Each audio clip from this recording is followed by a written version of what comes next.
Expected winner in the New Jersey gubernatorial race, Mickey Sherrill, a Democrat, projected to win over Jack Ciattarelli, the Republican there in New Jersey. We were just talking about that race.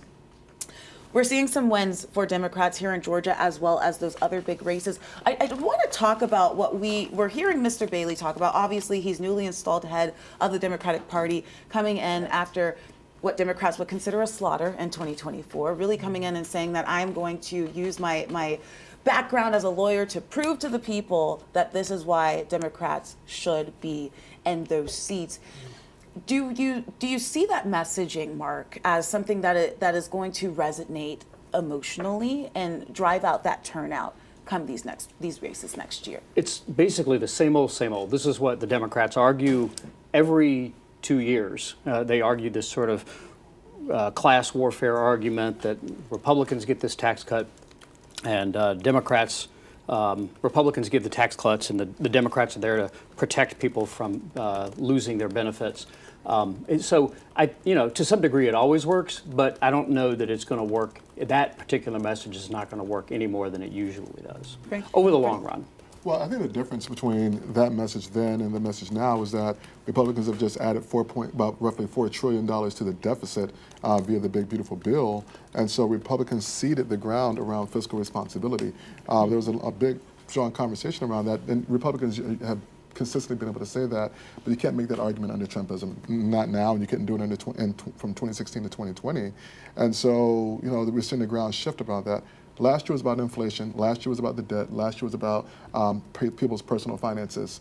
All those have shifted in favor of, or away from, I should say, from Donald Trump in 2025. And I think we're starting to see the results of that. I'd argue that there's a lot of cultural issues, though, in that campaign as well, Donnell, on the ground. I mean, you were at all of those rallies. You saw the campaign. You were talking to the people. Is what Mr. Bailey, what we just heard from him, is that resonating with voters right now? What I hear most from readers is we have to get some wins. They needed to see results and see them in the win column, even if they're not big. And they're seeing that tonight, and they're seeing it nationally, and that matters. It matters that you're not losing all the time. They don't have the White House, they understand that. They don't have a bunch of things, but they have some wins, and it's something to work towards. And I wondered that when, I mean, you make a really good point there, too, because what we saw, too, in recess when the Congress people will come down to speak with their constituents at these town halls was frustration among Democrats. You guys aren't doing enough.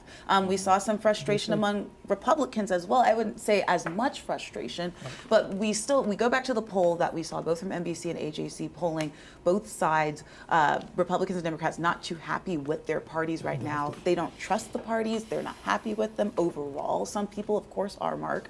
But I mean, I feel like it's that messaging.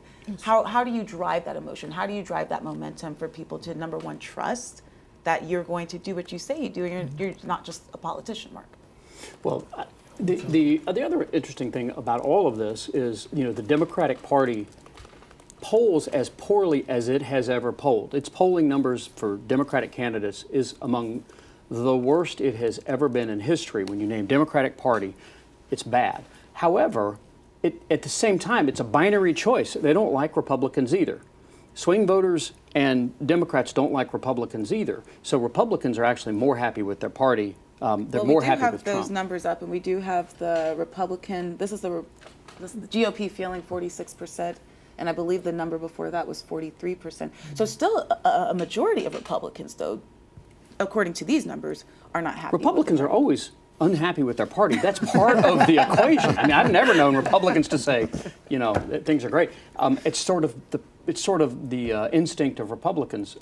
But at the same time, I think they're polling better than they have polled in most any other year right now. So they're liked less. But they're not liked by the swing voters and the actual Democrat voters. Well, it's a binary choice. I want to say, so Mark and I both do a lot of polling, and so I just want to say this for our viewers.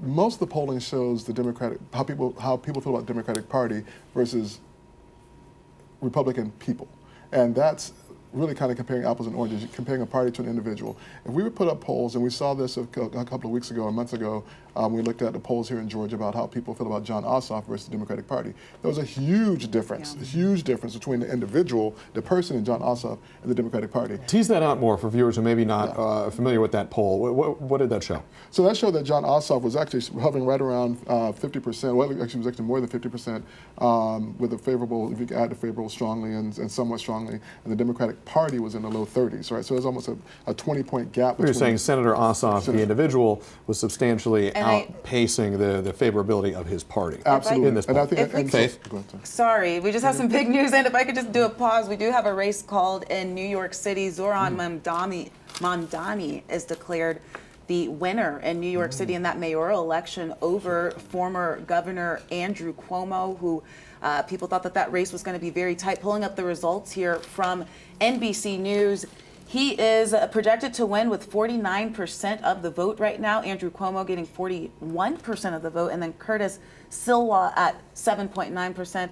People like his personality didn't think he was going to do too well in that election. But this is another, big win for Democrats here. Obviously, New York City. Cuomo's a Democrat too, He so is a 93% of people voted Democrat. However, Donald Trump did endorse Cuomo. I think the first maybe Democrat that he's ever endorsed. Sliwa's vote got cut in half over the last 24 hours. He's polling at 15. He got 7. Apparently got 7. And while they are both Democrats, I think, Mark, what it does speak to are two different sides of the Democratic Party, correct? Right? Governor Cuomo, former Governor Cuomo, seen more of this establishment candidate, kind of, going by the way that things have been done. Mamdani coming in, more progressive, looking at things a different way, obviously a much younger candidate as well.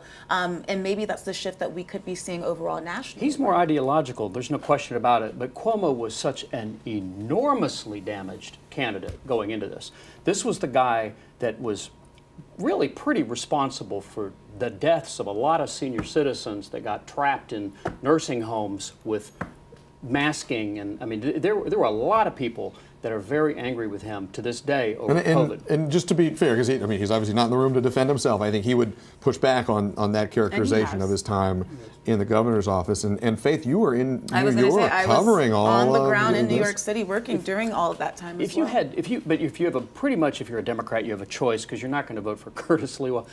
You're going to vote for Cuomo, who had already been rejected in a Democratic primary and was very unpopular with the public, versus Mamdani, who, for all of his failings and trappings, at least he's a breath of fresh air.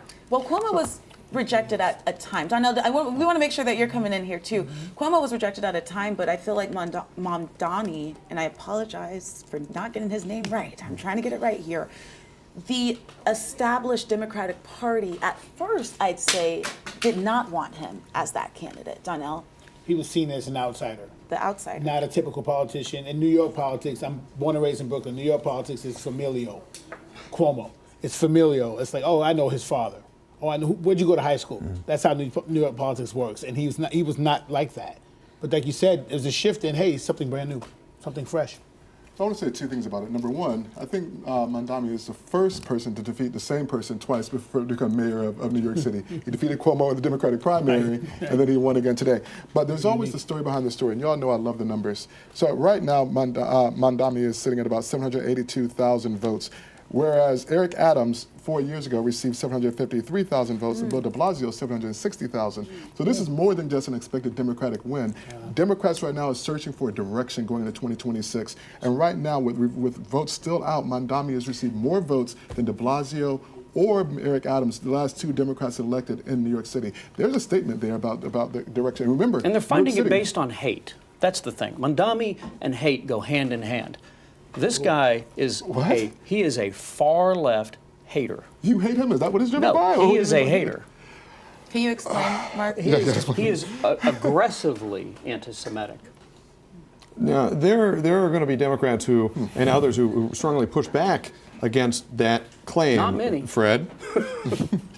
So listen, I'm going to push back against that. I mean, Mandami, just because he's Muslim does not mean he's anti-Semitic. That's right. Now, and I'm not. That's not because of that. And so what I am saying is that he's made strong overtures throughout really since the June election to bring together all the communities of New York City. Now, I will say this as someone who I teach in New York City. I teach at a school in the Bronx, and so the way that he has engaged young voters has really been remarkable. Now, I don't see that.